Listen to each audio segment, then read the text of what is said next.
اسی طرح سے کان کا مسئلہ ہے، کان کے سلسلے میں پہلے علماء کرام کی رائے یہی تھی کہ کان میں دوا یا پانی ڈالا جائے تو اس سے روزہ ٹوٹ جائے گا، لیکن یہ پہلے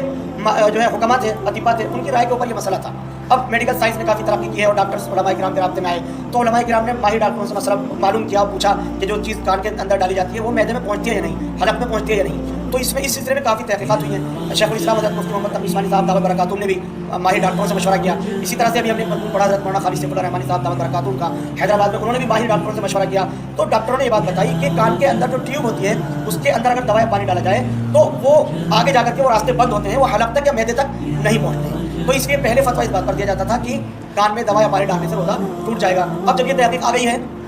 کہ وہ پانی معدے میں یا حلق میں نہیں پہنچتا ہے، وہ دوا حلق میں یا معدے میں نہیں پہنچتی ہے، تو پھر اس سلسلے میں علماء کی رائے بھی بدلی ہے، اور اب اس بات کے بارے میں کوئی مسئلہ معلوم کرتا ہے تو یہ بتایا جاتا ہے کہ کان میں دوا ڈالنے سے یا پانی چلے جانے سے جو ہے وہ روزہ فاسد نہیں ہوگا، روزہ نہیں ٹوٹے گا۔ البتہ بہتر یہ ہے کہ اگر برداشت کر سکتے ہو